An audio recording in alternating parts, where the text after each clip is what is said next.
estudos linguísticos.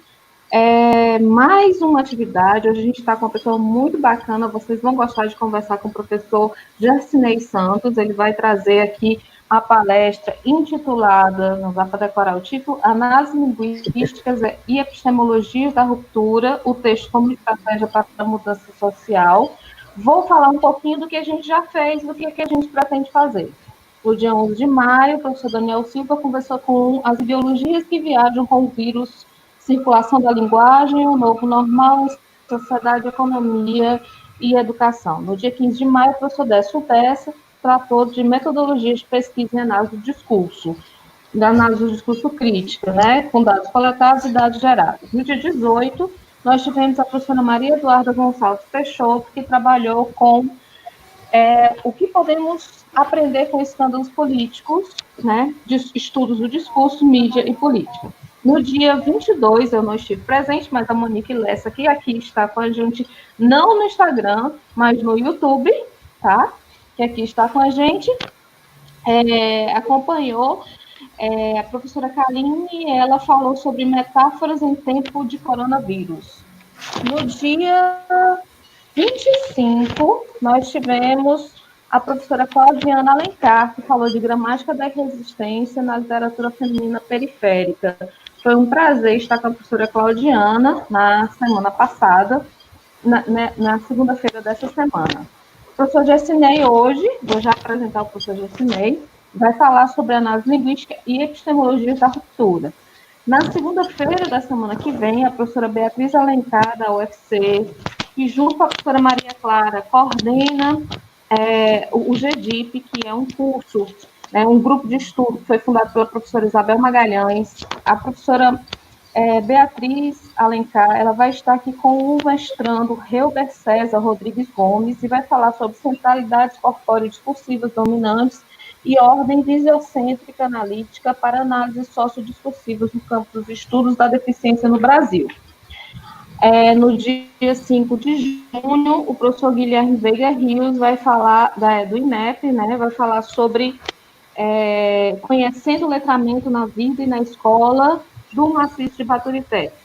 Já enviei alguns dados, estou esperando algumas pessoas também enviarem alguns documentos para que a gente possa enviar mais dados para o professor Guilherme Veiga Rios, que vai estar com a gente na sexta-feira da próxima semana.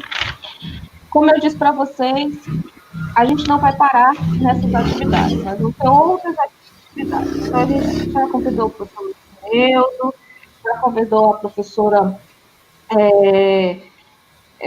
Cassandra, estamos esperando a resposta, né? E convidamos outros professores. Quando a gente tiver a confirmação, a gente vai avisando para vocês, ok?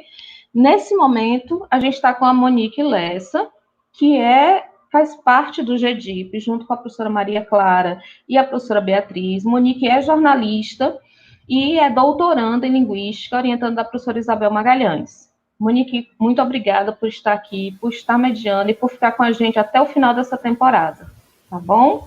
Vamos nos encontrar outras vezes.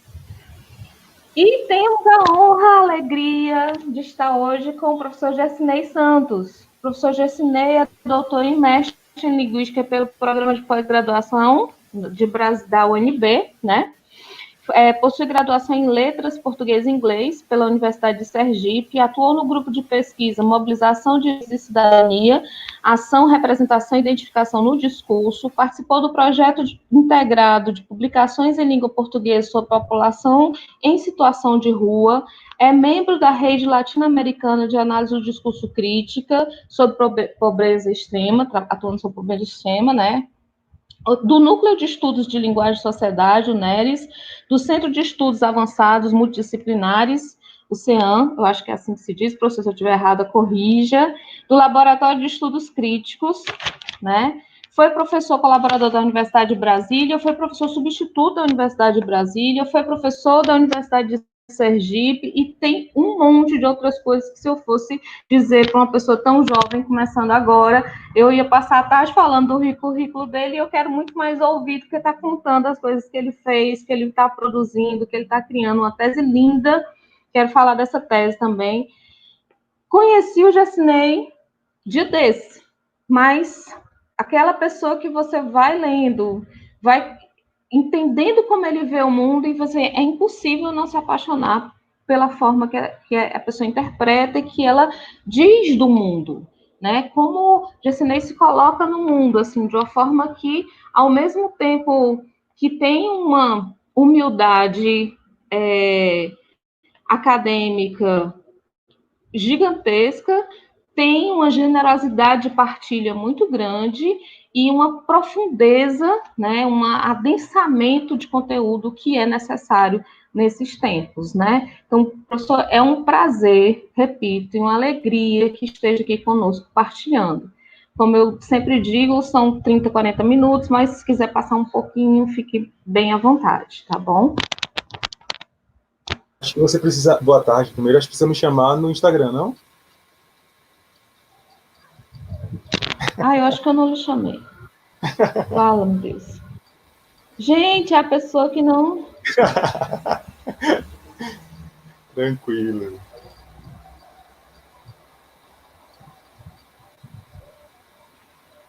As pessoas estão vendo a gente aqui, Monique? Você tem como me clicar, Gessinei? Sim, eu vou fazer isso agora. Deixa eu ver aqui.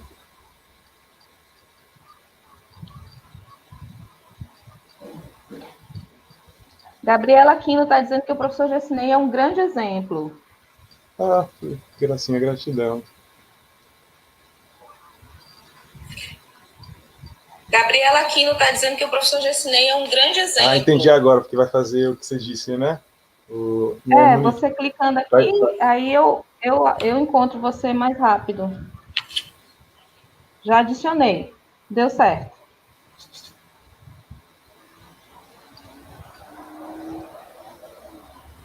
Olha, tem gente assistindo pelo YouTube. Deixa eu ver aqui. Eu vou colocar no fone porque...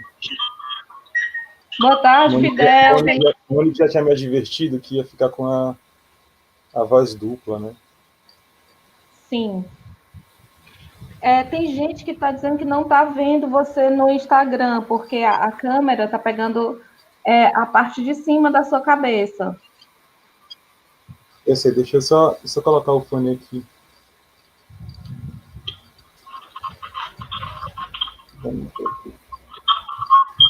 Pronto, agora deixa eu ajustar aqui. Acho que agora sim, né? Deu certo. Dá para ver? Sim.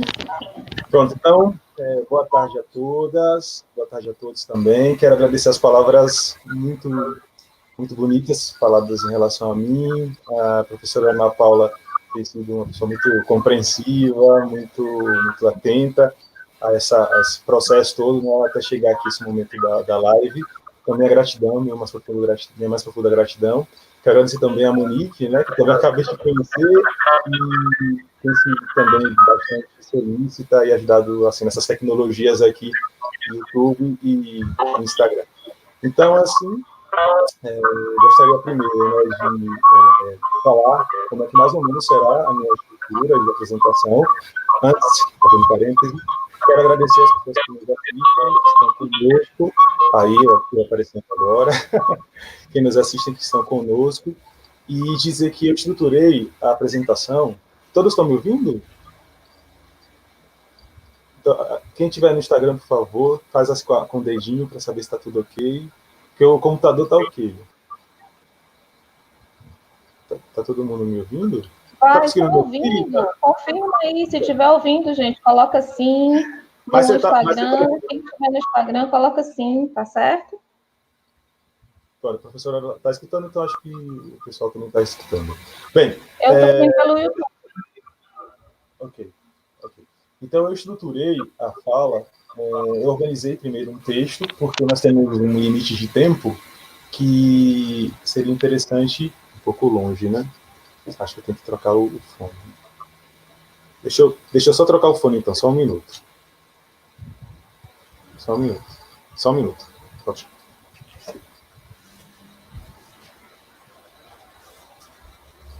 Voltei. Deixa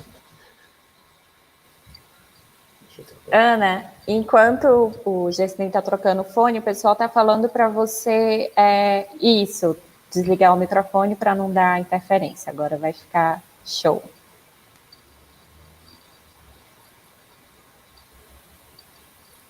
Pronto, agora acho que vai ficar melhor. Vamos ver?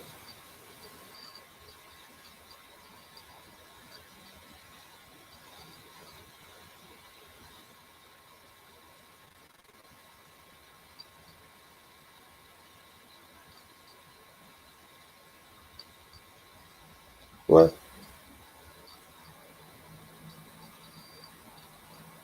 Estou aparecendo? Dá para ver no Instagram?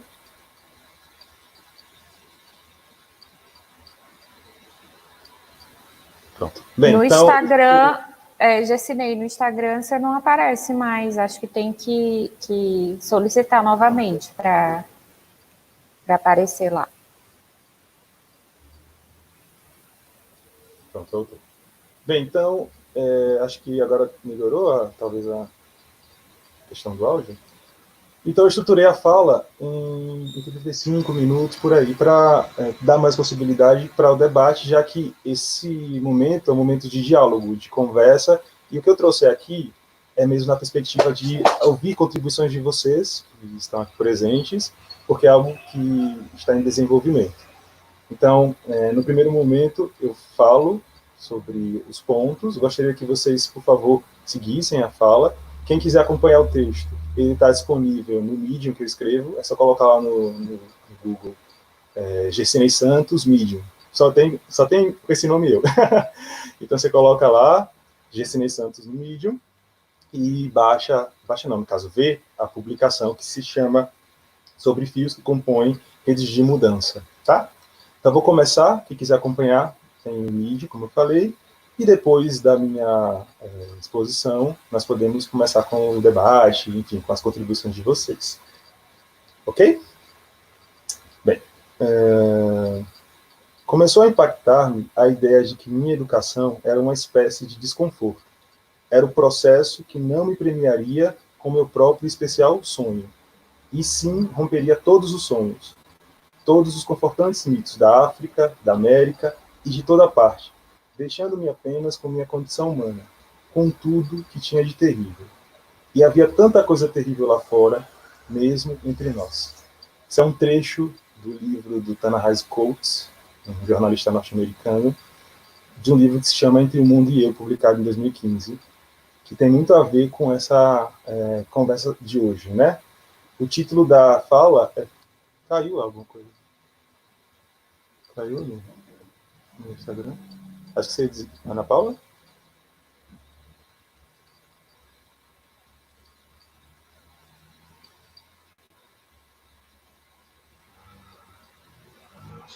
Eu estou convidando de novo. Pode seguir, vai dar certo. Problemas técnicos. Então, continuando.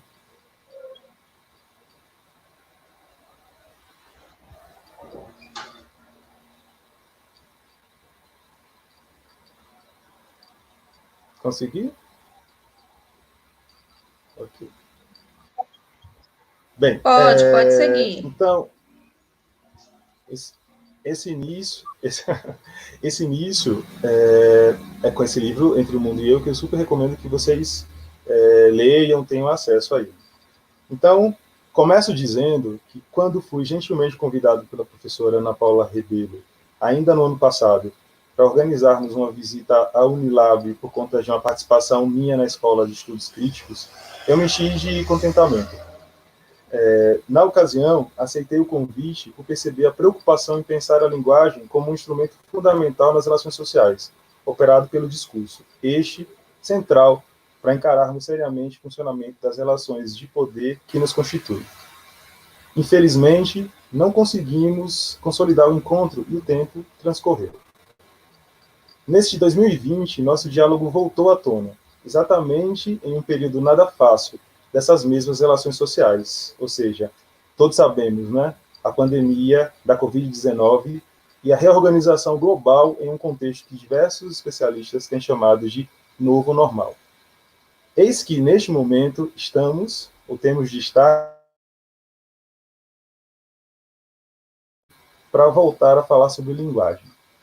Por isso, por insistir nesse diálogo, minha mais profunda gratidão à Universidade da Integração Internacional da Lusofonia Afro-Brasileira, a Unilab, ao Instituto de Linguagens e Literaturas, mais especificamente ao Grupo de Estudos Críticos em Discurso e Sociedade, ATMOS, e uma vez mais, a querida colega doutora Ana Paula Rebelo, e agora a Monique Lessa faz parte desses agradecimentos. Comecemos, então. Tudo é por um fio. Assim sendo, assim lendo as coisas, penso que devo começar esta fala remetendo-me a seu título, Análise Linguística e Epistemologias de Ruptura, o texto como estratégia para a mudança social, ou como liricamente o reintitulei, sobre fios que compõem redes de mudança. Trabalhemos com parênteses, que, em geral, separam o expressado definitivo do expressado complementar. O tempo passa, mas títulos parecem manter-se com peso em muitas de nossas realizações. Aqui não seria diferente. A partir do gentil convite, comecei a me questionar como eu poderia contribuir em tempos tão instáveis como esses nossos.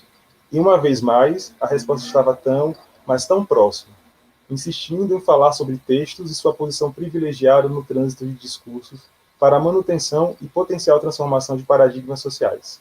Lembremos, discurso é um elemento da prática social, modo de ação sobre o mundo e a sociedade, nas palavras da professora Viviane Rezende e da professora Viviane Vieira, da UNB. Tal entendimento é chave para pesquisadores e pesquisadoras, analistas, críticos e críticas do discurso, como é meu caso. Porque, minha gente querida que me acompanha, tudo é por um fio. Estamos vivendo um momento histórico, com todos os alcances que isso tenha. Há quase 5 anos estamos imersos em um período de incerteza, ao qual muitos de nós foram direcionados, que contaminou de modo agudo os modos de ser do continental Brasil. Diante dessa conjuntura, complicado é manter-se inerte diante de tantos abalos. Se em nível individual, isto é, em rodas de conversa mais ou menos íntimas com colegas, amigos e família, isso se dá em perspectiva mais abrangente, aqueles influenciadores sociais em espaços de prestígio social, como a cultura, as artes e a intelectualidade, parecem cada vez mais impelidos a revelar suas posições diante do que ocorre no mundo à sua volta. Professores e pesquisadores são exemplos de influenciadores sociais no lugar da intelectualidade. É preciso vestir a responsabilidade, posto que é irreversível a importância de saber de que lugar vêm suas ações, e mais importante, se são elas de fato orientadas para o mundo. É por isso que pensar a ruptura nunca esteve mais bem-vinda. Tudo é por um fio. Como pesquisador, professor, vinculado à visão discursiva crítica nas bases da Academia Ocidental, parto epistemologicamente da análise de discurso crítica, a ADC. Como define a doutora Maria Laura Pardo, da Universidade de Buenos Aires, a ADC é uma disciplina da linguística funcional, um ramo linguístico cujo objetivo de estudo é a linguagem em uso e em contexto, cuja unidade de análise é o discurso, o texto, mas o contexto não apenas da situação comunicativa, mas também social. E com compromisso político. Para tanto, busca desvendar como se constrói linguisticamente os discursos, que, abusando do poder, promovem a marginalidade, a desigualdade e os preconceitos sociais. A ADC crê que a linguagem é ação, uma ação comunicativa que influi no que vivemos e no modo como vivemos. E, por outro lado, afirma-se na interpretação de que a mudança social é possível a partir da transformação nos usos do discurso por parte de uma comunidade. Parênteses. Desde minha inserção nos estudos superiores linguísticos, a posição mencionada pela doutora Pardo, ou melhor, posicionamento, foi-me sempre exigido pelo trabalho conjunto com a excelente doutora Viviane de Melo Rezende, na Universidade de Brasília, há quase uma década. Sua lucidez nos trabalhos e pesquisas altamente atentos a temas relacionados a discurso e pobreza extrema iluminou em mim o acesso para este caminho que ora construo com vocês. O envolvimento com as relações discursivas entre linguagem e miséria, dupla inalienável para os fatos perceptíveis do racismo estrutural, nas palavras do Dr. Silvio de Almeida, provocou-me a decisão de seguir um percurso no qual ser linguista sinonimizava ser agente, em um mundo encoberto pela boçalidade das pretensas elites políticas e culturais brasileiras latino-americanas. Sim, o analista crítico de discurso tem de lidar com o peso da linguagem. Afinal, somos estruturados todos por modos de ação, representação identificação sociais viabilizados pela realização e manipulação linguísticas. Parênteses. Estou, obviamente, aqui fazendo uma reorientação conceitual bastante reduzida, pois de teorias estamos por demais bem servidos. Sigamos o fio. A lupa discursiva mudou minha maneira de ser, sendo algo dolorida. Ver discursivamente a lógica ocidental abriu-me uma dimensão comigo mesmo, com meu povo, com minha história. Jamais poderei renegar as influências que algumas pessoas da e na universidade me apontaram. Minha relação com a pobreza extrema, como orientando, da doutora Rezende, por exemplo, desafiou-me a abrir os olhos e a mexer-me diante do histórico e constrangedor cenário configurado sistematicamente pela, nas palavras do Dr. Gessé Souza, elite do atraso brasileira. Meus trabalhos de mestrado e de doutorado, respectivamente publicados em 2013 e 2017, colocaram-me diante da situação de rua e com a grandeza de me preparar para ver os lados e possibilidades que a muitos não chegam. Gente que ora me acompanha. Existe uma configuração conscientemente desenhada para tanto apagamento de cidadanias. Noto que seria uma palestra inteira para conversar sobre os resultados dos meus trabalhos de pós-graduação.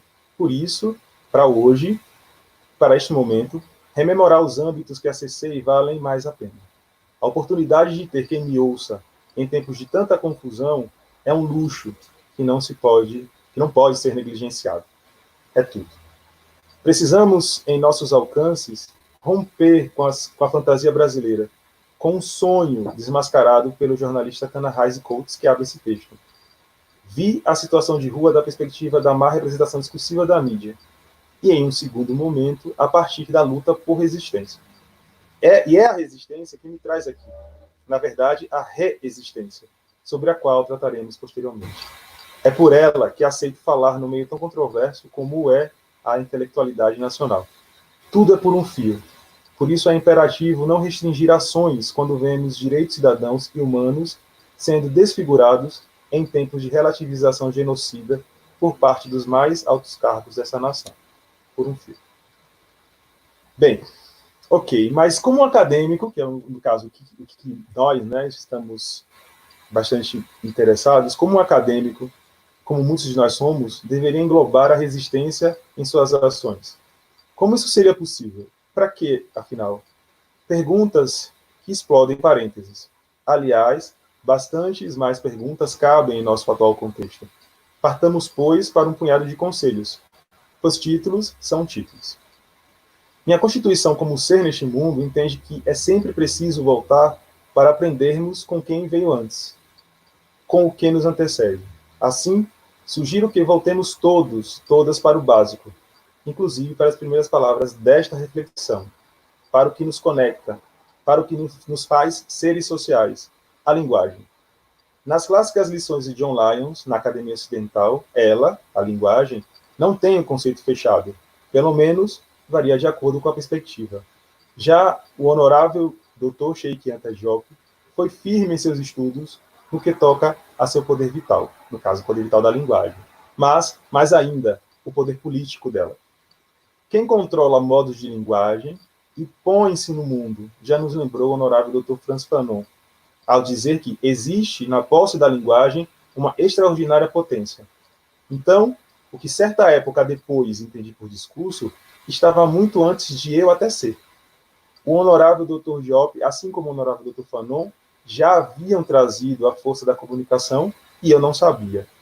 Por que não sabia? Porque ninguém, naquele então processo de formação acadêmica, falou-me desses grandes nomes. Por que isso aconteceu?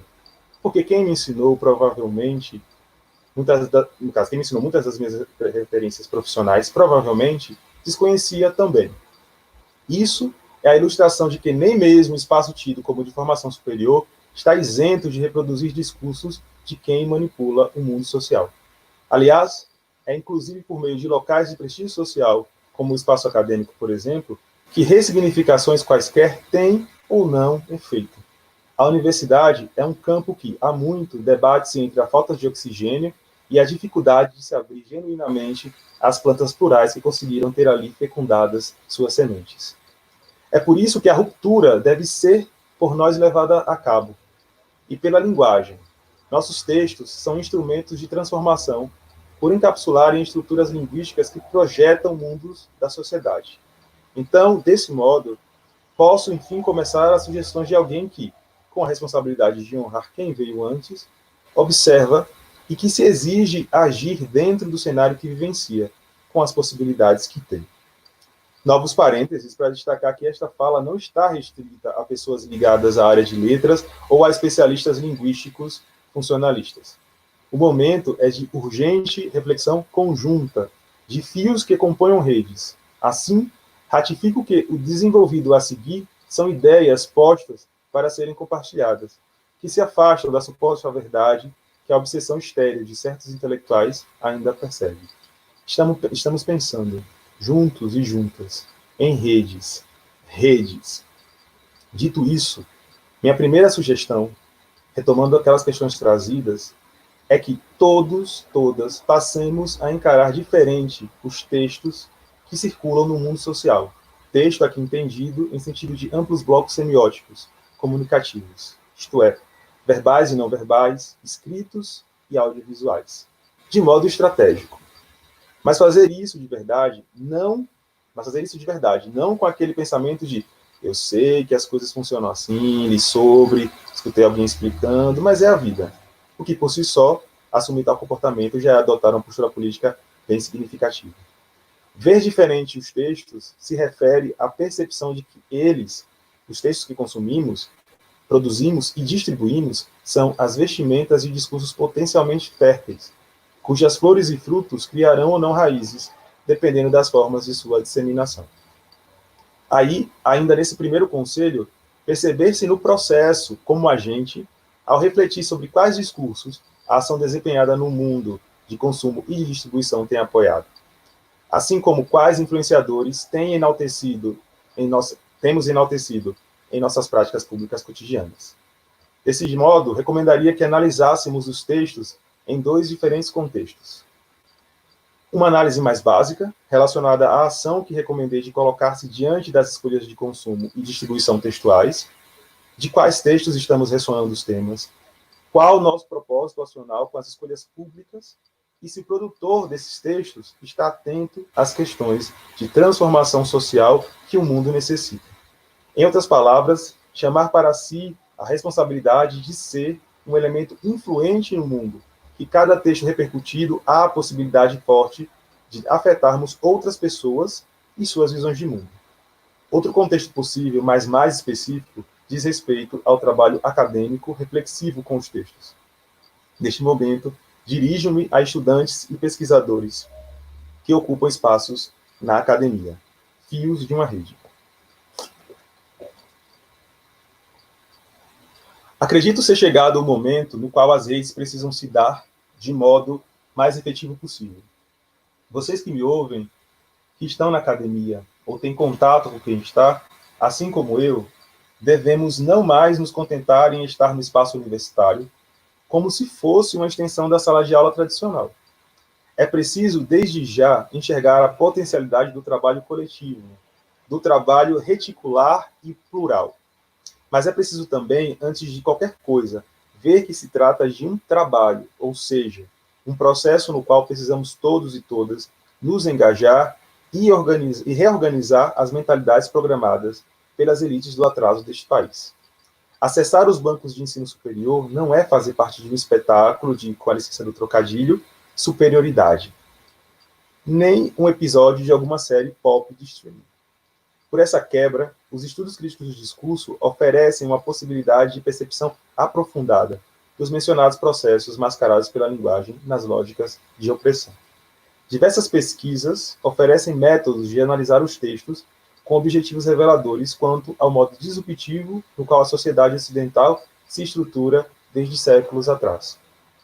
Assim, trabalhos como os de nomes como doutora Ana Lúcia Santos Souza, na perspectiva de novos letramentos, mestre Alain da Rosa, da pedagogia de identidades, doutor Anderson Flor, relações filosóficas ligadas à ancestralidade, doutor Tiganá Santana, a recuperação da lógica ancestral como ressignificação da experiência social, doutora Carla Cotirene, com temas de interseccionalidade e papéis sociais, e a honorável Beatriz Nascimento, com sua defesa por narrativas políticas de protagonismo. São exemplos de como é possível investir energia em uma percepção reoxigenada do papel da relação entre linguagem e sociedade como um portal de acesso a outras realidades. Em termos acadêmicos, tais autores e autoras oferecem um potente modo de construir conhecimentos, e mais importante, de compartilhá-los, de vivenciá-los para que possamos aprender em comunidade. São o que chamam de epistemologias de reexistência, ou, neste texto, epistemologias de ruptura. Um fluxo de trocas com vistas a fazer germinar novos potenciais interpretativos da realidade, dos quais se pode gerar conhecimento coletivo, acessível e plural. São epistemologias como de Nascimento, né, Beatriz Nascimento, professor Anderson Flor Nascimento, mas também metodologias, como do professor Alan da Rosa, da professora Laura Pardo, da professora Ana Lúcia Santos Souza, que orientam aos modos como esse conhecimento coletivo, acessível e plural pode chegar aos pontos fundamentais. Elegem e estimulam maneiras descentradas do ego da academia ocidentalizada. É importante voltar a mencionar que também esses processos passam indissociavelmente pelos textos. Por isso, minha defesa em não mais tratarmos tais semioses, esses blocos comunicativos cotidianos, como estruturas negligenciáveis ou resumidas aos preceitos da gramática normativa. É extremamente necessário que nós, acadêmicos e acadêmicas, reorganizemos nossa relação com os textos, compartilhados e publicados, inclusive nas redes sociais, nas mídias tradicionais, escritas e audiovisuais, assim como na publicidade e no entretenimento.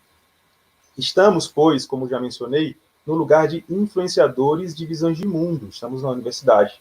E esse lugar de influência, ele aponta para a questão da análise crítica dos textos que estamos envolvidos, que, como conselho, ganha mais quando aliada ao trabalho conjunto com analistas críticos e críticas do discurso. Por fim, ainda dentro do tema das respostas às questões iniciais, reposiciono o foco para a produção de textos a partir de uma perspectiva de ruptura, ou seja, crítica com alto grau de reflexividade.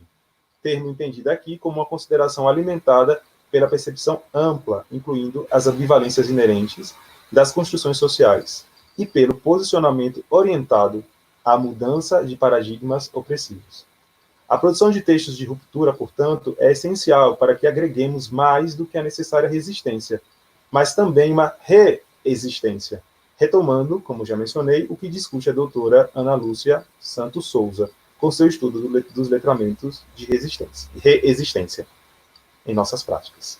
Sem dúvida, escrever citando nomes engajados na mudança social é um dos pontos que possibilitam ações reflexivas e de potencial efetividade nos espaços de luta por cidadania.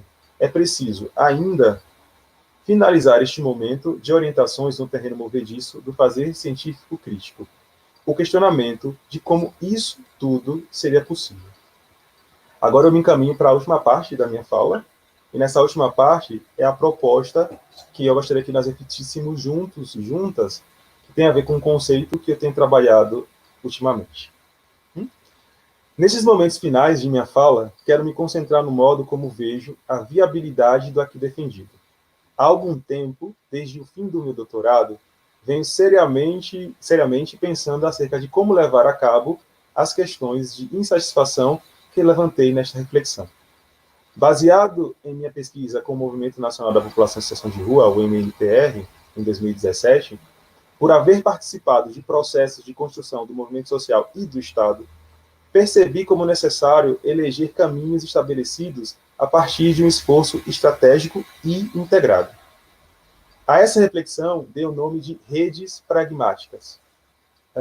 Em linhas generalíssimas, as redes pragmáticas dizem respeito a um trabalho articulado em 4 vértices acionais, a saber, 1. Exercício da reflexividade, 2. Intervenções antirretóricas, 3. Visibilidade estratégica e 4. Produção reflexiva social. Esses eixos relacionados aos temas da reflexividade, da ação aplicada e não exclusivamente dependente de teorias, da difusão acional estratégica e da produção de gêneros de reexistência. Sobre o tema, dediquei a última parte de minha tese e, ultimamente, ele tem sido o foco de algumas reflexões já compartilhadas, por exemplo, em algumas publicações, já caminho também para um futuro conhecimento da comunidade, registra. Mais especificamente, menciono as redes pragmáticas aqui por entender que se trata de uma alternativa para uma reflexão conjunta, na medida em que não desejo, com o rótulo, apontar fórmulas de fim das opressões, mas sim deixar aberto um recipiente a ser moldado e preenchido a partir de uma patente conscientização entre o papel da teoria e da prática, para o trânsito discursivo e para a efetividade de projetos de mudança social. Tendo assim feito a apresentação dessa proposta de epistemologia de ruptura autoral, poderíamos nos voltar às possibilidades aventadas, em um primeiro momento, pelas redes pragmáticas. Farei isso a título de ilustração, conectando, melhor dizendo, brevemente desdobrando a questão de como seria possível unirmos-nos a partir de nossos lugares sociais às lutas de resistência, utilizando o texto como estratégia para virtuais mudanças paradigmáticas.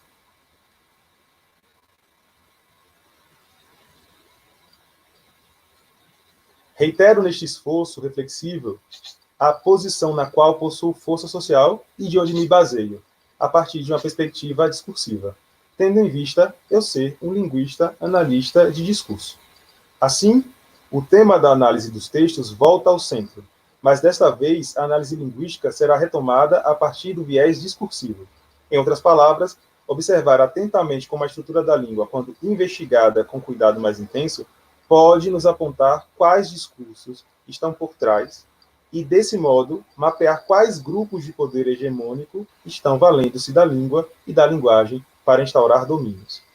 Como demarquei nesta fala, proponho a abordagem da língua, da estrutura verbal, escrita e falada, utilizada para representar contextos sociais, ou seja, notícias, falas, narrativas quaisquer passíveis de serem retomadas em veículos publicizados, a partir de uma abordagem que não se resuma à decodificação. Para isso, dentro da perspectiva das redes pragmáticas, o trabalho analítico crítico precisaria estar ancorado minimamente em uma teoria e uma epistemologia acessíveis e, como costumo definir, expansíveis. Desse modo, volto-me à teoria básica linguístico-discursiva do método sincrônico diacrônico de análise linguística de textos, o MS-DAUT, formulado pela professora doutora Laura Pardo, da Universidade de Buenos Aires, a qual poderia unir aos postulados metodológicos da pedagogia do mestre Rosa, a fim de pensar ações inseridas para este momento reflexivo no quarto eixo das redes pragmáticas, ou seja, aquele da produção reflexiva social. Dentro das redes pragmáticas, seria necessário, após um processo de reflexividade, equivalente ao primeiro vértice das redes pragmáticas, buscar um projeto a médio prazo para a implementação de ações discursivas planejadas dentro de uma problemática social. Utilizemos como exemplo meu trabalho com a população em situação de rua e o MNPR, que mencionei quando fiz referência aos trabalhos desenvolvidos na pós-graduação da UNB. Ainda dentro do nível de ilustração com o MNPR, pensemos como o trabalho acadêmico poderia contribuir para a situação das pessoas em situação de rua em tempos de pandemia da Covid-19. Para tanto, precisaríamos articular conhecimentos de vários letramentos sociais para a construção de intervenções, ou seja, o eixo 2 das redes pragmáticas, que trouxessem à tona uma realidade não de assistencialismo às representações, por exemplo, as televisivas. Para tanto, pensando do ponto de vista de uma aplicabilidade mais abrangente, gêneros discursivos acadêmicos, como artigos, monografias, dissertações e teses, por si só, poderiam não alcançar uma intervenção ampliada de potencial de transformação, ou de potencial transformacional. Ou seja, analisar e publicar páginas e páginas de textos analíticos com a abordagem do MS-DAUT, das representações da mídia de massa sobre a população em situação de rua e do Estado.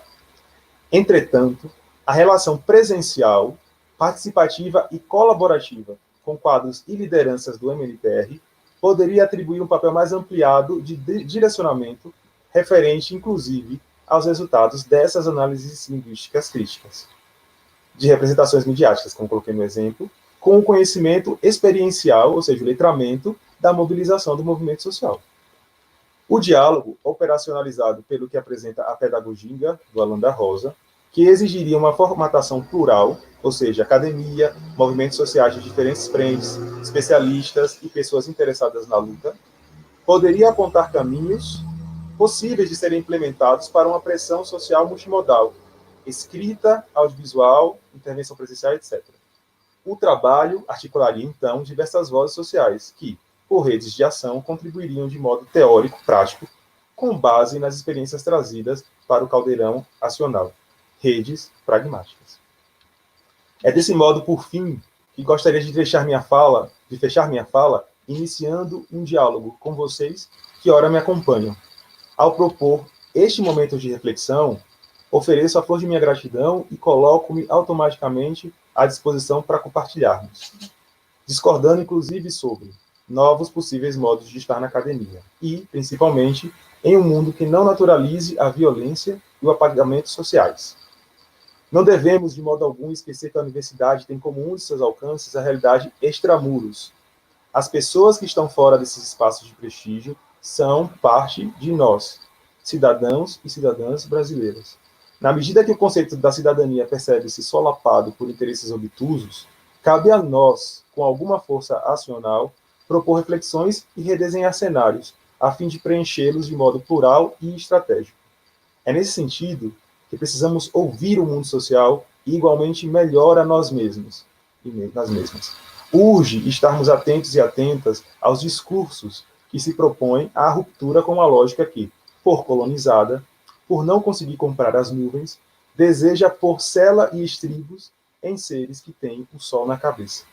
Por tudo o que compartilhei aqui, para mim, os textos mostram-se como modos de ampliar a luz, de acessarmos dimensões que estão embotadas pela quantidade de confusão inadvertidamente formulada, para que os lugares sociais hegemônicos mantenham-se como estão há mais de 500 anos, nesse lugar chamado Brasil. Por estarmos ainda sob o efeito de outra onda desse novo momento histórico, sendo inclusive testemunhas aturdidas de novos modos de ser e estar, não podemos nos conformar em ver as violências passarem sem agir, sem nos unirmos em um projeto efetivo. Por isso, penso e defendo epistemologias originais de ruptura. Por isso que vejo potencialidades em uma visão crítico-reflexiva da linguagem. É por isso que sou analista crítico do discurso. É por isso que acredito nas redes pragmáticas. Sou entusiasta porque temos os textos como material essencial de ação. Pode ser algo ousado? Algo inocente? Se assim for, faço minhas as palavras da doutora Rezende. As palavras dela, né? Ela diz: eu creio que a crítica radical tem de guardar também ingenuidade, porque só o ingênuo é capaz de crer no tópico a ponto de realizá-lo. É tudo por um fio, e além pelas redes. Neste momento decisivo, este diálogo estabelece-se contando que mais braços possam unir-se aos meus e que juntos, em meio às diferenças, nossa união se dê pelo interesse de que opressões, preconceitos, violências e violações sejam vistas de frente. Pois entendo que o inimigo só existe quando identificamos seus passos. Aí o combate é sim justo e possível. Esse texto é pelas mais de 20 mil mortos e mortas vítimas do Estado e da Covid-19, e em memória de Demétrio Campos. Para você, meu querido, flores e luz. Seguimos. Gratidão.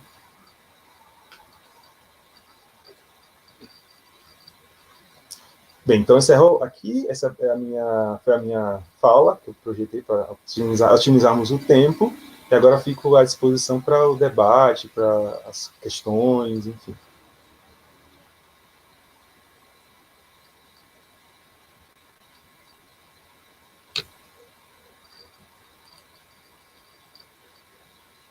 Eu não estou te ouvindo, Ana Paula, seu microfone está fechado.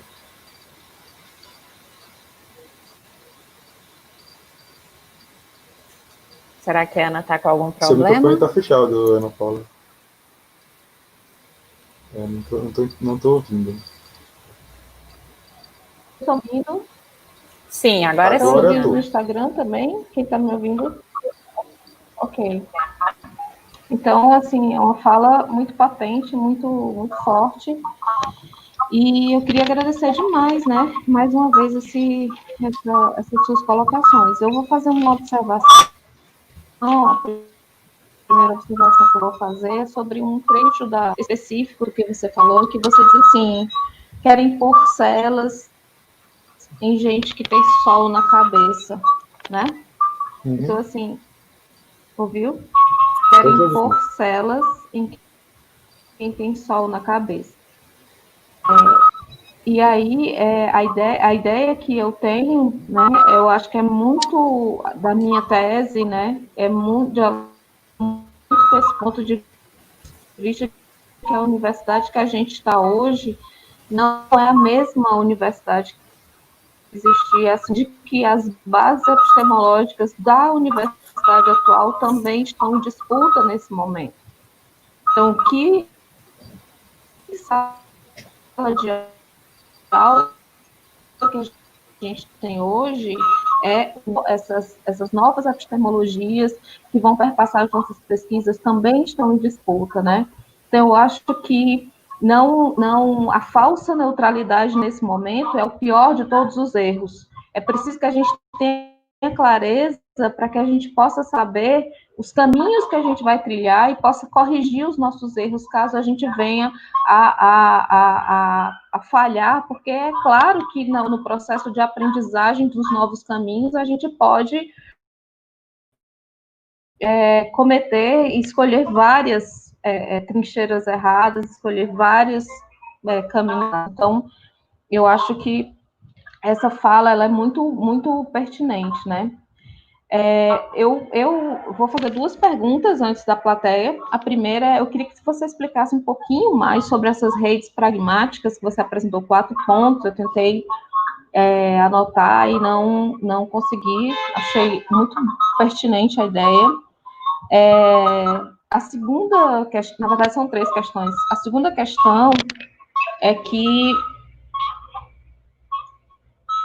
não sei se está tendo uma zoada nova aqui, mas enfim. A segunda questão é que na sua tese você apresentou um item, né, que falava da América Latina, as abordagens da análise do discurso em ADC, e aí você faz um questionamento sobre uma nova escola de análise do discurso, e aí eu queria ouvir também um pouquinho você sobre isso. Existe uma nova escola, existe uma nova escola na América Latina, existe uma nova escola no Brasil, existe essa rede que você fala de pesquisadores, eles apontam para uma nova perspectiva de investigação científica.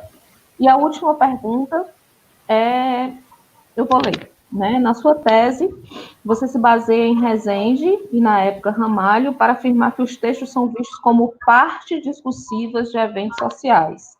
E também lá, na sua tese, você afirma que a concepção de texto não deve se limitar às manifestações verbais, então não deve se limitar ao que está dito ou escrito no texto, textualizado por meio de palavras, né, verbalmente textualizado.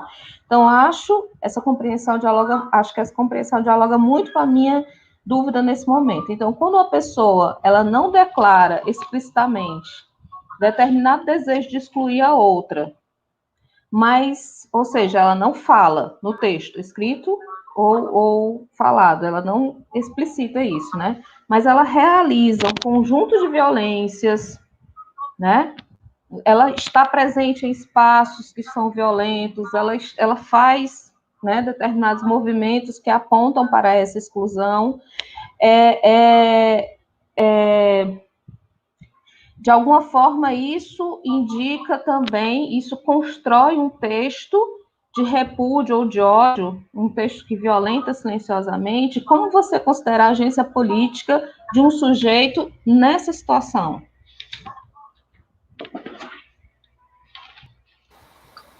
Vou deixar mudo o meu microfone. Eu estou tentando fugir da sombra do telefone que está aqui em cima, né? Está bem no meu rosto. Mas ele tem que ficar por conta para poder me pegar assim, né? Bem, Ana Paula agradeço pelas colocações. Eu só pediria que você repetisse a última, porque eu não entendi exatamente qual a dúvida. Você poderia repetir só a última, por favor, do seu trabalho que você faz em relação?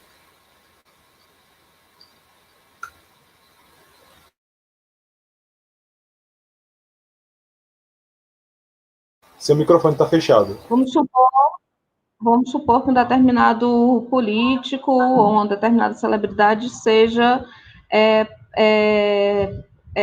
adepta ao discurso de ódio. E num determinado momento, numa determinada situação, ela não disse a palavra, né? Ela não explicitou a palavra. Mas o conjunto de ações daquela pessoa, né, levam a uma violência silenciada, né, a construção de um texto, né, que não é necessariamente verbal, mas que colabora para a compreensão de que aquele sujeito pactua com a exclusão, né, com a exclusão, com o ódio, com a violência, né? Como você avalia o agenciamento, né, desse político, o agenciamento político desse sujeito? Entendi agora. Bem, então vamos começar com a questão das leis pragmáticas, né? Bem, como eu avisei no texto, essa é uma discussão que eu trago na tese. Então, a última parte da minha tese está disponível, né? Está no repositório da Universidade de Brasília. A última parte tem um momento chamado crítica explanatória. Na crítica explanatória, foi um acordo que a professora Viviane Rezende foi minha orientadora do doutorado, e nós acordamos de eu fazer, no final de todo o trabalho, uma reflexão sobre o processo. Então, a reflexão sobre todo o processo do trabalho, no caso, né, do doutoramento, ela está ali cristalizada na crítica explanatória. E as redes pragmáticas são resultado dessa reflexão sobre todo o processo de pesquisa, em que eu estudei os textos ali relacionados ao trabalho político, né, de mobilização social entre o MNPR, o Movimento Nacional da População em Situação de Rua, e o Estado. E falei com as lideranças, e tudo isso gerou uma porção de textos.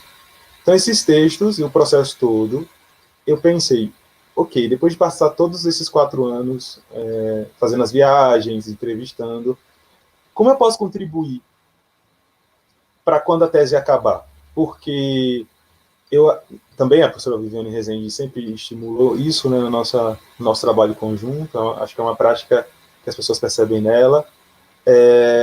Isso de não ser um trabalho para a biblioteca. Nossos trabalhos de pós-graduação, de mestrado e doutorado devem servir para algo no mundo. E essa serventia, ela tem que ser algo que possa ser depois reverberado. E por isso que vieram as leis pragmáticas. E o que seriam as leis pragmáticas? Foi um processo que eu pensei em como poderia, com base no que eu observei, nas coisas que eu li e no que eu cheguei à percepção, de como se poderia contribuir para essas estratégias de luta social.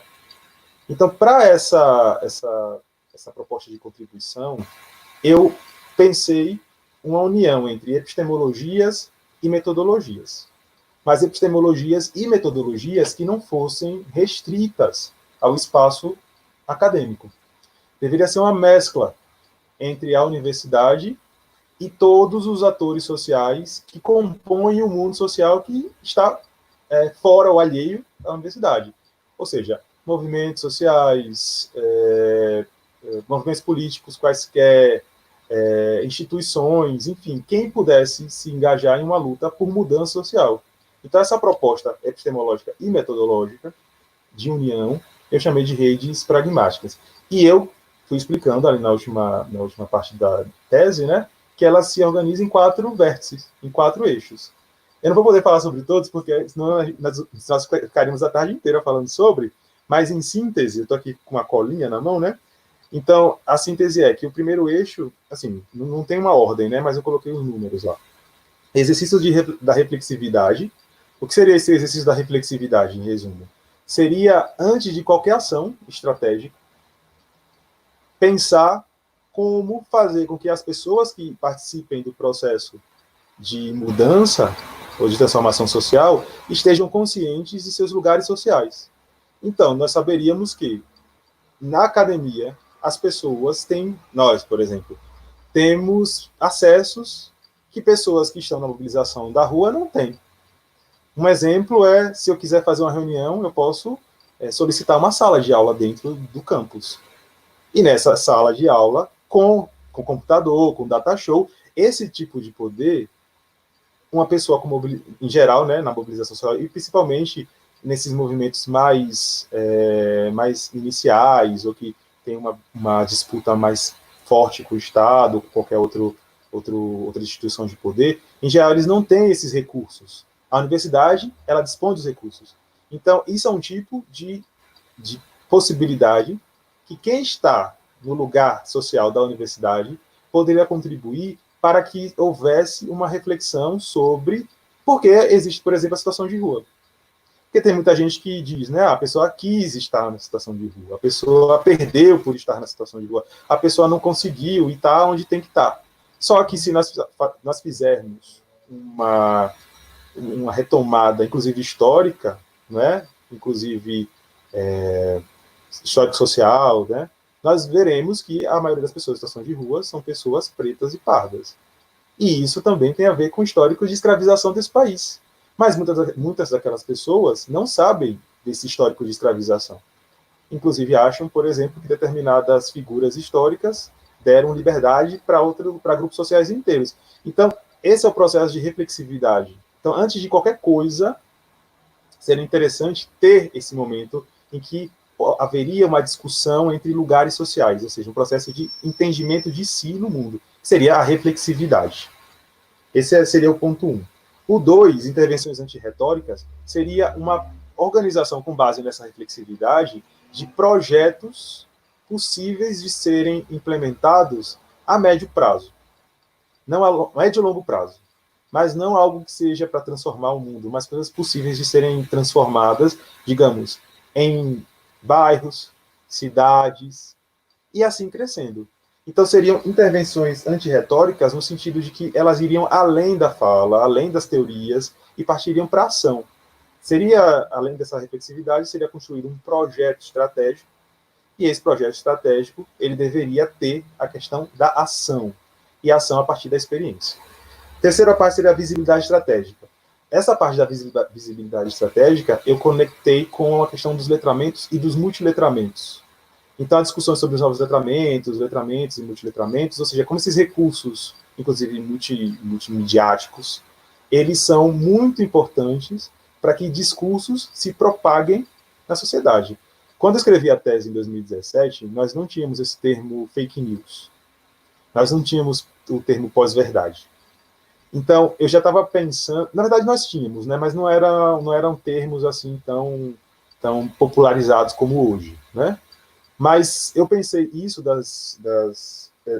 visibilidade estratégica, entendendo esses meios, como as redes sociais, por exemplo, como possibilidades desses projetos que estavam lá no ponto 2, eles se disseminarem e conseguirem alcançar outros grupos sociais que também estejam engajados na luta social.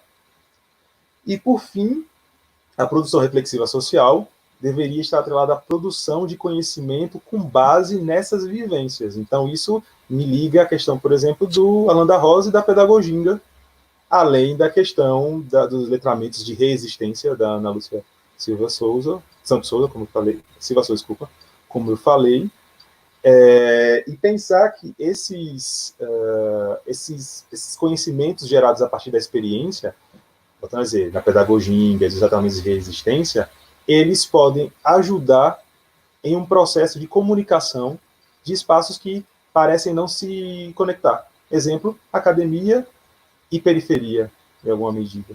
Então, se nós trazemos referências, lideranças desses espaços para um diálogo dentro do espaço, por exemplo, universitário, estou falando do universitário porque é o nosso espaço, né, aqui, no espaço de nós três, nesse momento. Para o espaço universitário, nós teríamos... Como a gente da Unilab, né, nós trazemos lideranças indígenas, quilombolas, que normalmente não têm voz nesses espaços. Então, a gente faz mesas com lideranças indígenas, mesas com lideranças quilombolas, entendeu? Que não necessariamente são, são formados, né? São pelo menos graduandos. Então, é mais ou menos nesse sentido. Isso, mas nesse caso, no quarto vértice, que é o da produção reflexiva social... Jusnei, eu estou interrompendo porque acabou o vídeo. Eu vou salvar e a gente vai entrar de novo no Instagram, tá certo? Só um segundinho que a gente já vai entrar, mas pode ir falando, eu já aviso. Quando eu fizer assim é que a gente entrou, tá certo? Aí você falou sobre... Nossa, bem no meu rosto. É o sol. Ana, você falou sobre... Desculpa, só para pedir para a Ana, quando ela entrar novamente no Instagram, dá novamente o aviso que está também com a transmissão no YouTube para as pessoas que estão por lá, se quiserem continuar acompanhando pelo YouTube, elas também têm a opção. Tá, boto sim. Tá, você comentou que você já fazendo na Unilab, e eu vejo, inclusive, a Unilab tem uma proposta diferenciada, né, no ensino nacional, no ensino superior. Mas quando eu falo da questão do quarto vértice, seria que essas discussões como mesas, elas deveriam gerar alguma coisa factível e execuível. Então, como se fala redes pragmáticas, não é, e já tem a questão lá do eixo do vértice antirretórico, vocês lembram disso? Então, intervenções antirretóricas? Foi intervenções antirretóricas? Então, não ter uma mesa, por ter a mesa, seria uma intervenção retórica. Estão entendendo o que eu quero dizer? A intervenção antirretórica, ela teria a mesa e algo que aquela mesa geraria para ser implementado dentro de algum lugar,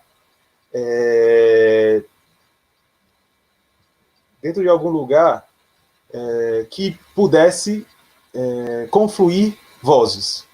Assim nós não teríamos mais o tipo de argumento de dar voz para alguém, de empoderar alguém, porque não teríamos esse poder para passar. Nós estaríamos trocando conhecimento, trocando vozes, confluindo conhecimentos e saberes. Então não teria isso de dar voz, não teria isso de empoderar, isso não existiria na perspectiva das redes pragmáticas. Então, as mesas, sim, seriam uma estratégia que, inclusive, eu poderia encaixar ali no eixo do exercício de reflexibilidade ou no exercício da visibilidade estratégica, mas isso deveria vir acompanhado de algum plano de ação e de implementação de alguma política, por exemplo. Acho que seria essa a diferença. Então, eu passei pelos 4 vértices. Como eu falei, a minha tese é um capítulo que não é muito grande, vale a pena dar uma lida nele, rapidinho, que dá para entender. Eu estou, como eu falei também durante a minha exposição inicial, estou produzindo um material que eu pretendo depois ampliar isso para a comunidade, e nesse material eu já faço também, inclusive, novas reflexões sobre as redes pragmáticas, mas seria essa a proposta. Redes pragmáticas porque seriam trabalhos em rede com vistas à implementação social. Está continuando. Eu respondi a pergunta? Está certo. Muito obrigada. Eu acredito que respondeu, sim. A Ana deve estar fazendo o convite lá no Instagram. Já fiz. Já fiz. Pronto, muita tecnologia. Muita. Estou parado aqui, deixa eu sair e voltar.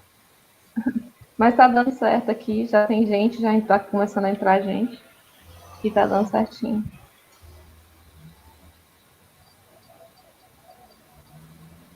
Quem também quiser já pode mandar as perguntas no chat do YouTube. Okay. E a gente vai passar aqui. Quem quiser também manda perguntas. Eu acabei me estendendo na primeira resposta, porque, de fato, é um conceito que está em desenvolvimento e eu tenho refletido sobre ele, mas esses 4 vértices, eles são fundamentais para estruturar o que eu quero defender. Como eu falei, estou produzindo material e acredito que até o próximo ano isso deva estar aí disponível, enfim, publicado. Mas eu demorei mais por conta disso, porque, como eu falei, eu ainda podia falar mais ainda, mas eu resumi super. mas as leis pragmáticas valem, inclusive, uma fala específica para elas, né? Bem, então deixa eu seguir para a segunda coisa que você me perguntou, sobre a DC na América Latina e uma nova escola. Seria uma nova escola. Também na minha tese, que foi de onde você tirou isso, né, professora? Eu falo que sim, que a análise de discurso crítica, ela tem já, dentro da América Latina, e do Brasil como parte da América Latina, já tem força para se colocar como uma escola. Justamente porque os trabalhos que têm sido desenvolvidos aqui, eles já têm, vamos dizer, reconhecimento em nível mundial. Eu vou falar mais a partir da UNB, inclusive porque lá nós falamos ADC, né, e as pessoas no Brasil e no mundo de língua portuguesa falam ACD, né, análise crítica do discurso. Lá na UNB, e das pessoas que têm contato com a UNB e com as pessoas que saem da UNB, nós temos esse rótulo ADC, entendendo que a análise de discurso crítica, ela vem ali depois da AD francesa, temporalmente falando, né? Se consolida depois da AD francesa, e uma das explicações é que o termo crítico, ele se agrega a já a análise de discurso, mas com novas, vamos dizer, novas rotas, novos propósitos diferentes da companheira francesa. Então, com base nisso, nós temos, por exemplo, a Rede Latino-Americana de Estudos de Discurso sobre a Pobreza, a Rede LAD, né, que há mais de 10 anos realiza eventos, encontros. Dentro da LED, nós sempre temos um espaço cativo e bastante interessante para discutir nossos trabalhos, nossas pesquisas. E essas pesquisas são muito voltadas às nossas realidades, não é? Então, fala-se muito sobre a questão da decolonialidade, do projeto decolonial, né, das perspectivas decoloniais. Então, a ADC latino-americana, ela está desse debate de descolonização dos saberes, de descolonização também dos poderes. Então, não é interessante que, obviamente, não devemos desconsiderar tudo o que a AD internacional, né, seja ela australiana, inglesa, enfim, contribuíram para nossos estudos. Só que nós já temos envergadura para seguir adiante a partir das nossas realidades latino-americanas. Então, a questão da pobreza, por exemplo, é um tema muito diferente dos países europeus, não é? Eu falo que a minha formação foi em ADC, da perspectiva Faircloffiana, que é inglesa. A pobreza aqui no Brasil é diferente da pobreza na Inglaterra. É pobreza, estamos no mundo neoliberal, estamos no mundo com esse sistema econômico que se baseia aí, né, nessas opressões e desigualdades, mas existem as suas particularidades. E eu acho que sim, existe essa escola. Também na minha tese eu trago alguns nomes, como o próprio nome da professora Laura Pardo, o nome da professora Neila Pardo Abril, a professora Viviane Rezende é um exemplo aqui no Brasil, assim como a professora Denise Helena, a professora Isabel Magalhães, sua orientadora, também é um nome de referência, não é? Inclusive a DC, ela explica para você, porque ela que também trouxe, né, para o Brasil as discussões do Norman Fairclough. Então, sim, Ana Paula, é nesse sentido que eu percebo que sim, existe uma escola. Eu também tenho escrito algumas coisas em defesa da ADC latino-americana, e elas estão publicadas em algum lugar, é só precisar no currículo Lattes, estão lá as referências. E qualquer coisa pode entrar em contato que eu faço, mas eu acredito que sim. Eu ouvi você falando sobre isso. Hã? Eu queria ouvir você falando sobre isso, por isso que eu perguntei. Não, é porque às vezes pelo tempo que nós temos aqui, acaba ficando restrito, né? Já deu uma hora já, e eu não posso ficar, e não é interessante ficar me aprofundando, porque são temas muito empolgantes, então se eu não tomo cuidado, eu fico falando a tarde inteira sobre eles. Aí quem quiser aprofundar a leitura, vale a pena dar uma buscada nos currículos ou entrar em contato com quem fala, né? Então, é isso também que eu defendi na fala, que a gente precisa se articular mais, se citar mais. Então, entrar em contato, trocar, escrever junto, publicar junto é fundamental. Então, quem quiser mais informações sobre a ABC latino-americana, eu oriento a procurar esses trabalhos, assim, como eu estou falando, né, meu trabalho, mas também tem o trabalho de outras professoras, professora Viviane Rezende, professora Viviane Vieira, professora Isabel Magalhães, professora Denise Helena, em espanhol, a professora Laura Pardo, enfim, vários possíveis caminhos. E a sua terceira questão, que é conjunto de ações práticas individuais, assim, você está falando sobre conjunto de ações, pessoas que não expressam diretamente seus posicionamentos discursivos, ou seja, suas visões de mundo, às vezes atreladas a uma postura opressora, de violência, de hegemonia, como se fala na teoria, né? Mas pela vivência, pelas coisas que elas fazem, né? Acho que foi isso que você quis dizer. Nós percebemos que elas estão alinhadas a uma lógica ideológica que é a opressora, que é a lógica que se baseia na opressão. Foi isso que quis dizer, Ana Paula? Quando isso não está verbalmente explicitado, mas nós percebemos pelos comportamentos, pelas alianças que as pessoas fazem na vida. É isso? Será que ela me escutou? Seu microfone está fechado. Né? É a terceira questão, né, que a gente está tendo. Por exemplo, eu vou tentar falar o exemplo para ver se fica mais fácil da gente entender.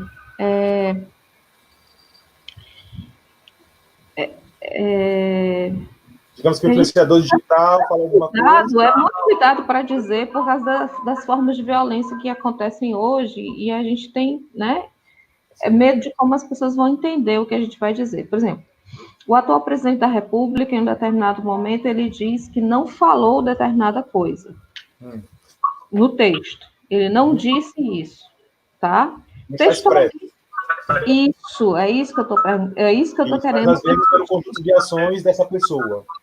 Isso. É uma lógica de opressão, não é isso que você dizer? É isso que eu quero dizer. Entendi.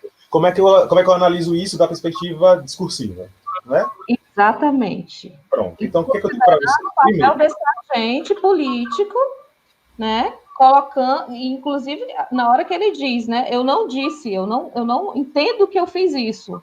Quando esse conjunto de ações constrói uma força positiva no sentido de afirmar a ação nesse sentido de violência, entendeu? E não o contrário, como ele está querendo dizer. Certo? Bem, então, assim, dentro dos estudos discursivos, críticos, na verdade, nós entendemos que o texto em si, ele não nos dá a visão da realidade, entre aspas, né? Realidade entendida como aquilo que nós acessamos, né? Temos ali fácil de observar. Então, o texto apenas não dá essa possibilidade de acessar discursos de maneira ampla. Então, tendo em vista isso, dentro da perspectiva discursiva crítica que eu trabalho, que nós trabalhamos, mesmo assim, o texto ele é uma unidade fundamental para que nós vejamos como o mundo se comporta e o trânsito de discursos que compõem esse mundo. Só que, como eu falei, o texto em si não, porque o texto ele é editável, o texto ele é manipulável, o texto ele é construído de maneira a conseguir pôr véus no que muita gente quer realmente dizer ou faz, ou diz. Então, tendo em vista isso, dentro da perspectiva, o trabalho tem que ser um trabalho que implique outros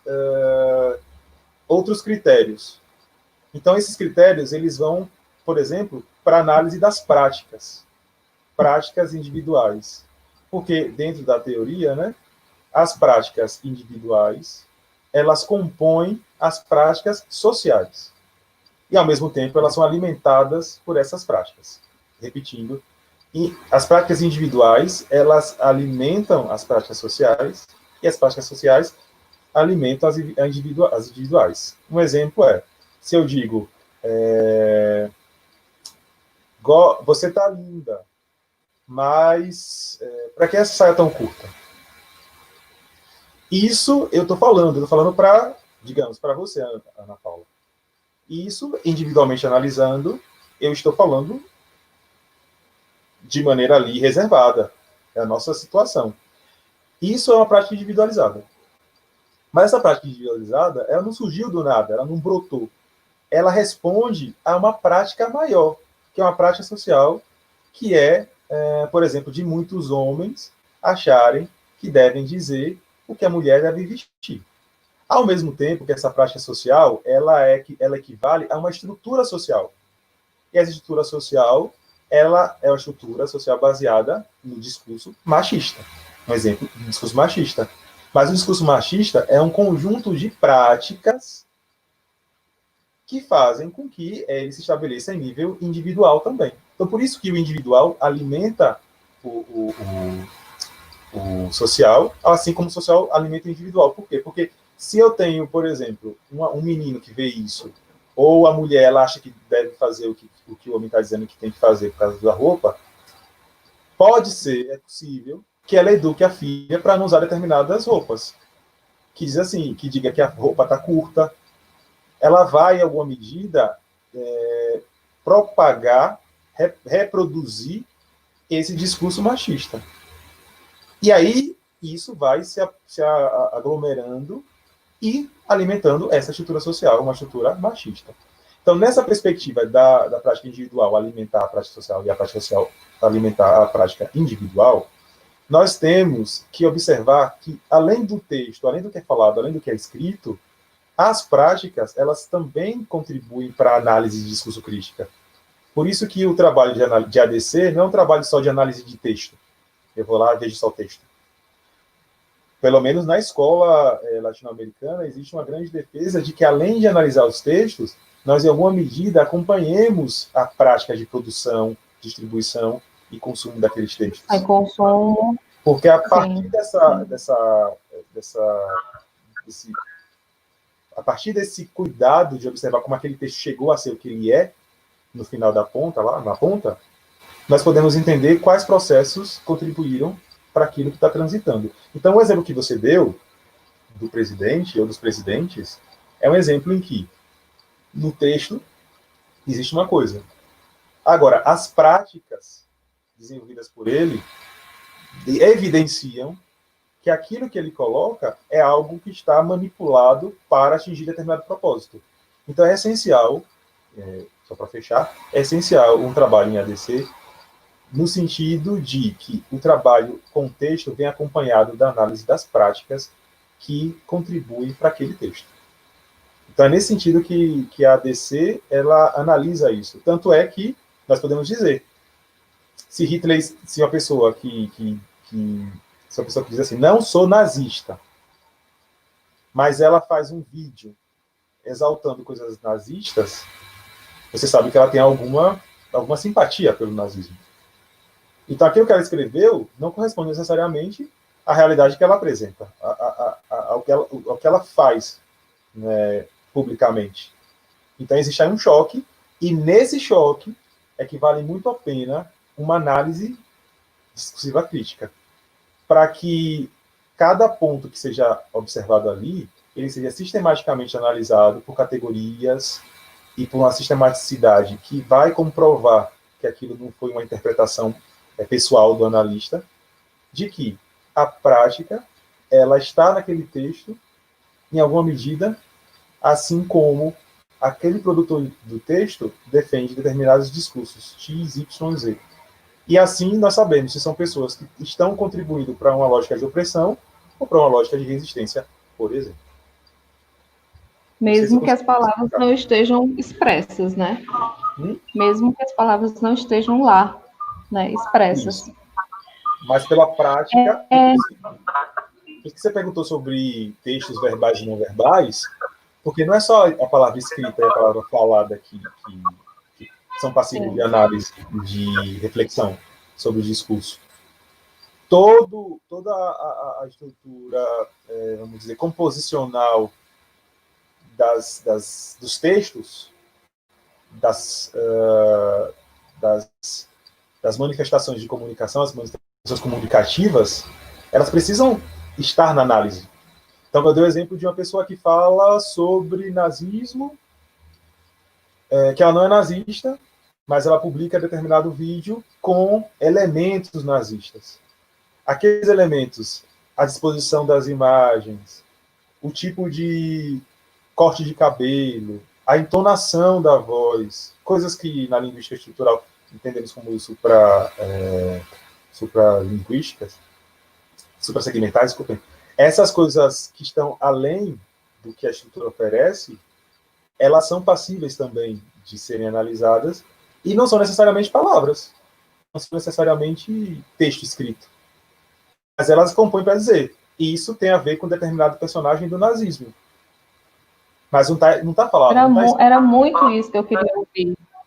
Era muito isso que eu queria ouvir também, né? Aí assim, que a gente diz que é preciso uma outra voz para repetir o que a gente está falando. Uma indicação de leitura? Uma dica de reflexão sobre isso, reflexão sobre multimodalidade e textos multimodais. Sim, sim. Eu agradeço. A gente já está com um tempinho, né? E eu não recebi quase perguntas aqui. Eu queria saber se a Monique tem alguma pergunta para apresentar, se recebeu alguma pergunta pelo WhatsApp. Não, Ana, não recebi. Eu ia, logo no início da discussão, pedir para o Gessinei falar realmente das redes de práticas, mas depois ele já comentou, já detalhou. Redes pragmáticas. Redes de práticas, já pensando na ADC. Mas redes pragmáticas, exatamente, aqueles 4 passos que você... 4 etapas que você fala, né, que constituem, mas também você já comentou e sugiro também a leitura do texto que está no Medium, que a gente deixou aí no chat, eu também vou colocar na descrição do vídeo, e também as referências para a gente conhecer mais também dessa escola latino-americana, de como a gente pode organizar as nossas ações, né, que não devem ser apenas retóricas, a gente precisa justamente dessas ações antirretóricas que vão além da retórica e dos eventos acadêmicos, enfim, acho que você já contemplou tudo que eu queria que a gente comentasse no debate. Só queria falar mais uma coisa. De fato, essa apresentação de hoje é uma apresentação mesmo que compõe, como eu falei, a reflexão sobre esse rótulo, sobre o conceito. Eu fiz um texto e deixei ele disponível porque não é um texto, não é uma discussão muito, vamos dizer, muito simples, não é? Então, eu acho que do jeito que foi apresentado, do jeito que foi trazido, é preciso precisa haver uma leitura para ver contribuições ou contraposições. Mas, de qualquer jeito, eu achei interessante falar sobre as redes pragmáticas, porque é algo que eu tenho desenvolvido e me interessa ouvir os pares também, né, e as pessoas que enfim, têm algum desejo de construir epistemologias. Não é?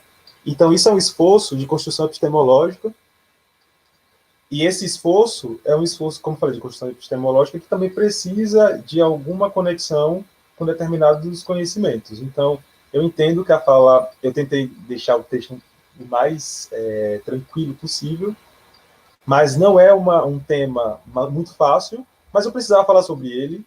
Nós não temos tido, né, espaços assim tão fáceis de conversar sobre questão de epistemologia. Eu pensei se faria aqui uma fala com vocês sobre análise discurso-crítica, sobre as contribuições da análise discurso-crítica, sobre texto e sociedade, ou seja, os temas que eu vi depois o conjunto de conversas que já houve, e eu pensei, o que foi já deve ter sido contemplado em alguma medida. Então, eu queria mesmo trazer uma proposta mais de provocação, uma provocação para que nós pensemos juntos e juntas. Posso colocar uma dúvida para ter certeza se eu entendi mesmo os antirretóricos? Para quando eu for ler, eu já... por exemplo, na Unilab a gente tem outros saberes que não estão nas universidades tradicionais. Por exemplo, a gente tem o saber do mestre da capoeira, a Sim. gente tem o saber... São outros saberes que... E não necessariamente... Lógico que tem os momentos de mesa, né? Como eu falei, a gente vai ter as mesas de indígenas, a gente vai ter as mesas não é de quilombola, problema, né? a gente vai...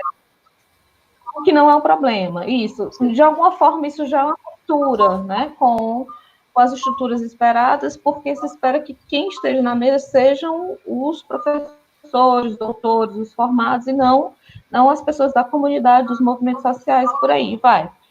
Então, a gente tem os professores do Instituto de Humanidades, eles têm uma experiência de troca de saberes por meio de roda de conversa. Sim. E aí, essa roda de conversa, ela seria um espaço antirretórico, de troca de saberes? Então, esse momento é um espaço, está dentro do que eu pensei como o eixo antirretórico, ao mesmo tempo que está no eixo da reflexividade, do exercício de reflexividade. Porque é interessante entender que esses eixos que foram projetados são eixos que se complementam. Então, o exercício da reflexividade complementa as intervenções antirretóricas, que complementam a questão da visibilidade estratégica, que complementam a produção reflexiva social. Então, uma coisa está incluída na outra. Quando nós temos a questão da roda de conversa, foi excelente você trazer, Ana Paula, porque acho que também ilustra ainda mais o que eu quis dizer. A roda de conversa é um desenho de produção de conhecimento e saber que não é o desenho da universidade da lógica ocidental. Ocidentalmente, nós temos as carteiras, todo mundo senta na carteira, estuda, fica lá horas e horas nos debates, enfim. Quando tem debate, né, quando o professor não fala só. Então, isso é uma ruptura com uma lógica que é uma lógica tradicional e que aí é uma lógica que também é opressora. Quando eu coloco uma pessoa lá na frente, essa pessoa é o centro da atenção e do conhecimento, é muito difícil de eu perceber aquela pessoa alguém com quem eu possa dialogar. É mais fácil perceber aquela pessoa como alguém que detém o conhecimento, que tem o poder, que sabe muita coisa, e eu posso me envergonhar de falar qualquer besteira diante dela. Em uma roda de conversa, a fala ela é franqueada e ela não tem uma pessoa que tem mais força do que a outra, a não ser que isso seja acordado naquela roda. Só se alguém dizer, agora quem vai para o centro da roda tem o momento da fala. Isso é algo que tem que ser acordado. Então já é uma roda franqueada. Eu me inscrevo. Então, talvez eu fiquei suspeitando aqui, porque na minha tese eu falei de gêneros acadêmicos, é porque a coisa está fervilhando. São gêneros acadêmicos, e existem, eu trabalhei com gêneros acadêmicos e os gêneros produzidos na academia. Por exemplo, as meninas de grupos familiares negros, né, elas tinham mais dificuldade de fazer a produção de gêneros acadêmicos pelo não acesso a um conjunto de saberes, né, da estrutura acadêmica que elas não tiveram antes, né? Então, para essas meninas, estar na produção de gêneros na academia, em outros espaços, favoreceu a produção dos gêneros acadêmicos. Então, assim, participar de debates, participar de roda de conversa, participar dos movimentos, participar de um conjunto de outras coisas que estão no espaço de fora da sala de aula, de fora da formalidade burocrática institucional do ensino acadêmico, trouxe para elas saberes acadêmicos dentro da academia, com troca dos saberes populares, dos saberes locais que elas tinham, que elas foram de alguma forma, aprimorando a forma de se portar academicamente, construir os seus gêneros acadêmicos. Muito bem, aí eu fiquei pensando agora, na hora que você estava falando, não sei se eu fui suficientemente claro, na hora que você estava falando, isso talvez não seja uma questão necessariamente de gênero, por isso essa mescla de coisas. Porque, por exemplo, se eu tiver num debate, e esse debate não tiver formalização da estrutura acadêmica, se ele for um debate construído de uma forma absolutamente informal, por estudantes, para que os saberes sejam trocados, talvez ele seja antirretórico, reflexivo antirretórico, tu tá entendendo? Enquanto que se eu fizer um debate na estrutura formal, aí eu vou ter um debate retórico, porque aí eu vou ter não sei, eu fiquei bem confusa com isso agora. Pronto, então deixa eu te ajudar. Quando eu falo antirretórico, eu quero dizer que as coisas não fiquem na palavra, só na palavra. Quando você está falando sobre o exemplo da menina que aprendeu, ela se letrou na questão acadêmica, ela teve um letramento dos gêneros acadêmicos. Experiências na academia. Isso, da academia. Aí a pergunta, na perspectiva das leis pragmáticas, a pergunta seria: para que essas meninas aprenderam esse modo de se comunicar do gênero acadêmico dentro de um projeto social maior? Então, porque elas precisam contar a história do povo delas por elas mesmas. Isso. Porque a história das mulheres negras não foram contadas por pesquisadoras negras. E aí ela precisa aprender. Aí você percebe que tem um projeto que embasa uma ação. Então não estou mais só, você precisa aprender que um artigo ele tem introdução, desenvolvimento, conclusão, referências, blá, blá, blá, que são coisas importantes. Não quero dizer blá, blá, blá e ser desrespeitoso, mas são conhecimentos importantes, mas que são conhecimentos que precisam ir além daquela aula em que alguém fala. A pessoa tem que falar, e essa fala ser empregada em algum projeto de mudança social. Por isso que é antirretórico. Porque não fica só na questão da fala, vai para a questão da fala e da intervenção. Por isso são redes pragmáticas, porque a gente precisa se conectar para fazer coisas, formar projetos de transformação social.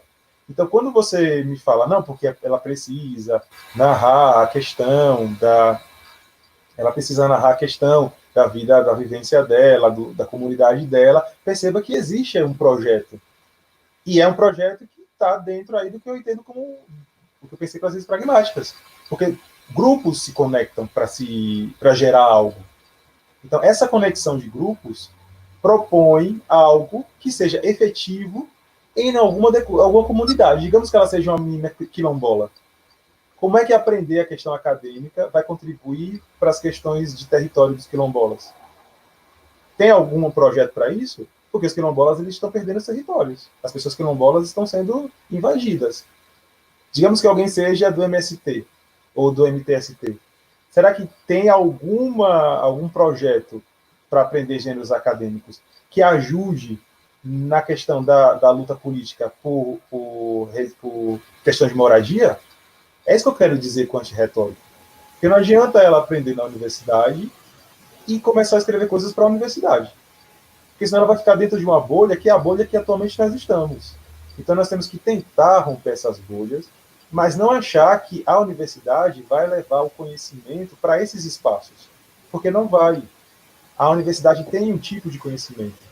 Esses espaços têm outro tipo de conhecimento. Com as leis pragmáticas, a proposta é que esses conhecimentos se conectem em alguma medida com a equidade de vozes. Não sei se tem igualdade, se a igualdade é possível, mas com equidade de vozes. Em que os conhecimentos daquele lugar, por exemplo, a religião quilombola, uma região quilombola, possa contribuir para alguma produção dentro da universidade que possa criar, por exemplo, uma legislação específica ou criar um movimento que pressione o Congresso para que haja mais fiscalização.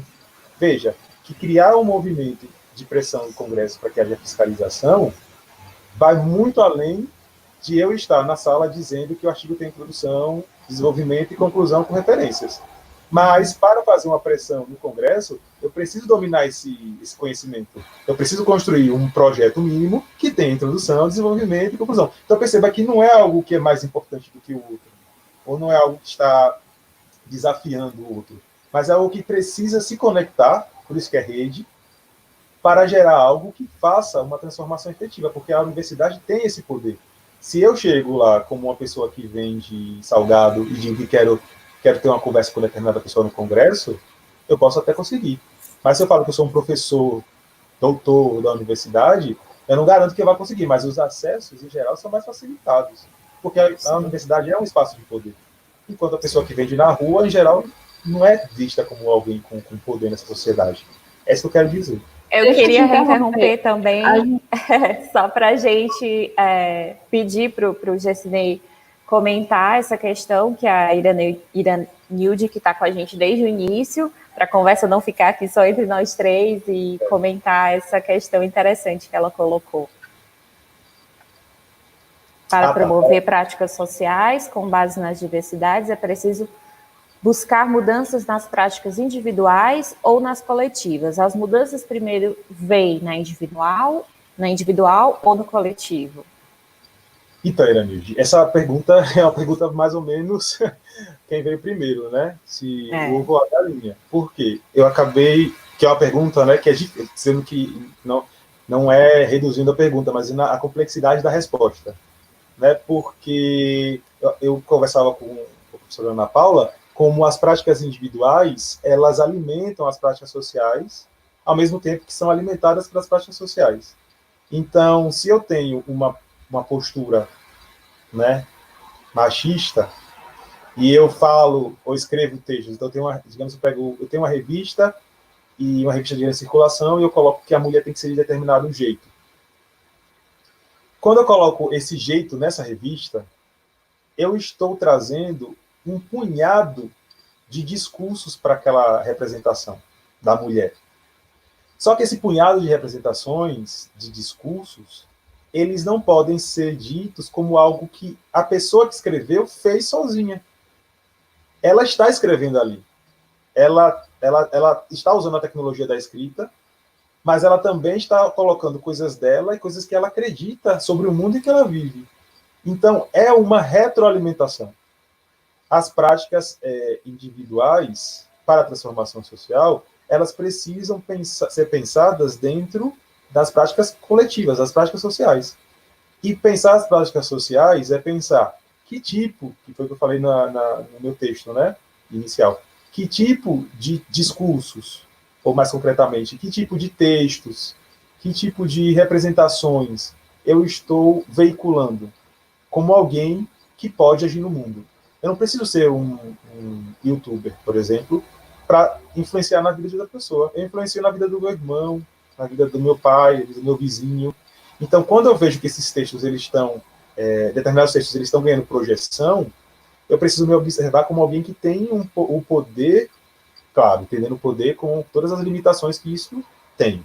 E eu tenho o poder de pensar como eu poderia agir naquela situação.